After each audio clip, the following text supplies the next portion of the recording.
The name of the landlord's son is Shaurya. Slowly but steadily, Shaurya grew up and several years passed by. One day while returning from the village path during the time of fleeing from the palace, the eyes of the landlord's son Shaurya fell upon Shodashi Suprava. At first sight, Chanchala Suprava caught her mind. Returning home, she told her father the story of Suprava. However, Shyama objected to it. She would not accept a girl of black complexion as her son's bride. Which she made clear, Shyama was afraid that if the black girl came home, her son's mind would be drawn away from the house, just as it had happened in their own childhood. But the boy was not obedient. Finally, they had to marry Suprava to him. Gradually over the years, Shaurya becomes more and more courageous. One day while returning home from the village road, he noticed the beautiful Suprava from the corner of his eye. Just one glance and Chanchala Suprava was stuck in his mind.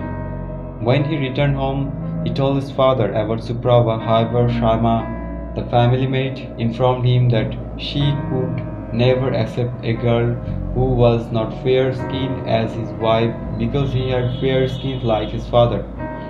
Shyama became afraid at the thought of a dark-skinned girl entering the house as it would upset her son.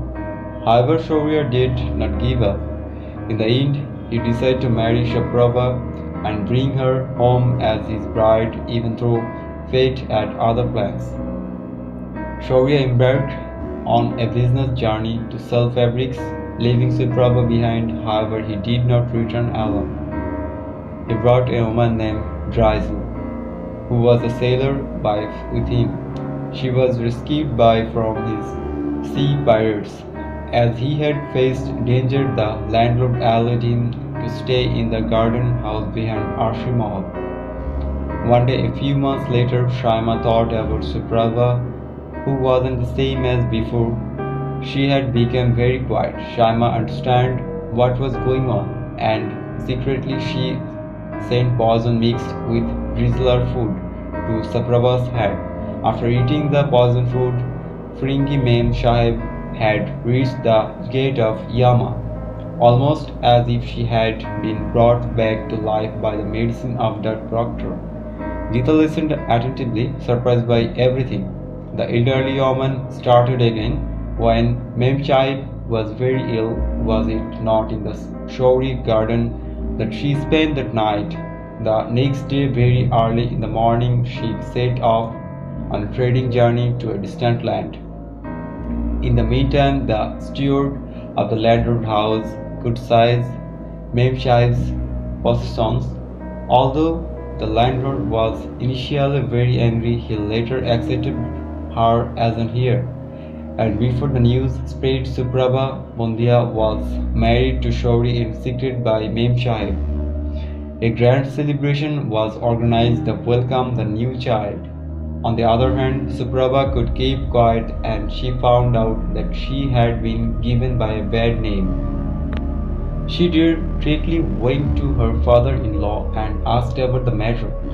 This was because two of Suprava's children had ruined the landlord's crops, and now her son was too young to fulfill his father's responsibilities, and now everyone is blaming her. This is unjust. The landlord listened to everything calmly and said, "If you don't want to stay, you can leave. The way you have brought shame to your husband's name, I can't even keep him here anymore. You have come here to make a scene now." Suprava's silence returned.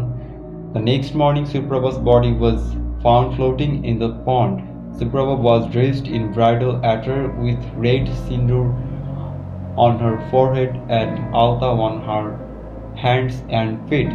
The day after Suprava's death, news comes of a fierce storm that had claimed the life of the only boatman in the area. Guinea, the landowner, who was mourning the loss of her son, becomes pregnant a few months later. The baby boy is named Anurag, meaning love, in memory of Guinea's son. True Anurag is as beautiful as milk. His eyes are like two green stones. 6 years later, landowner Gini Shyama passed away, and 7 years after that, landlord Sahib is also passed away. The responsibility of the estate was then in the hands of Drizella. Memsahib was very much in favor of independence. She used to oppress and exploit the people by taking the rent money from them unfairly. When Anurag was 16, he was bitten by an unknown snake while walking in the garden of Memsahib. No one had ever seen the snake before.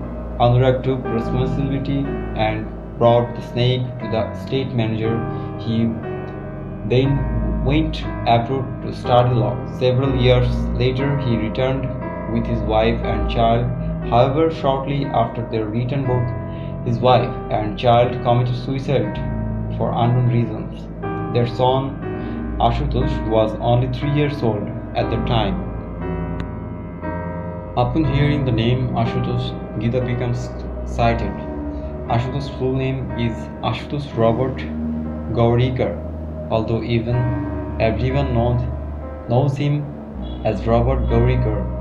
His father-in-law's death was not natural, but rather a suicide, which is why Robert always feels the weight of his parents' tragedy. The old lady said the landlord is gone, but the shadow of sin still lingers in the house. People say that the house is cursed. There are many unsolved mysteries in the house. Many accidents and deaths have occurred there. Sometimes on a dark night, people see a white-clad female ghost on the roof of the house. I have heard that the lady who was seen by the ghost had died on those accidents.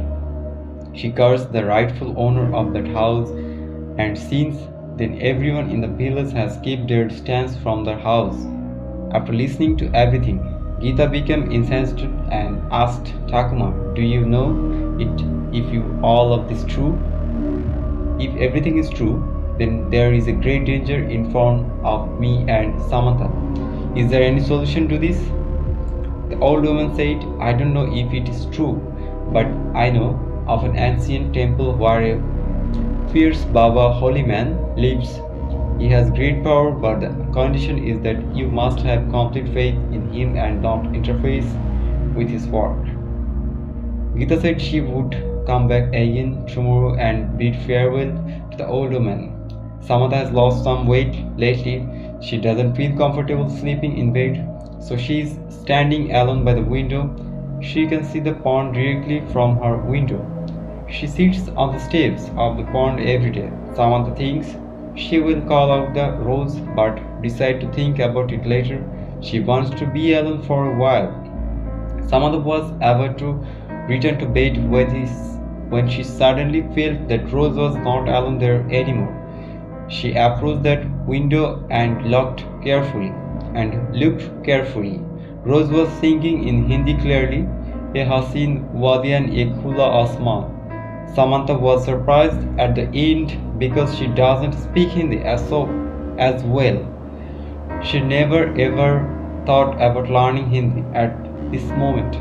Samantha realized that the milk white snake wrapped around her foot like a white marble was the one singing the song before she could see anything else.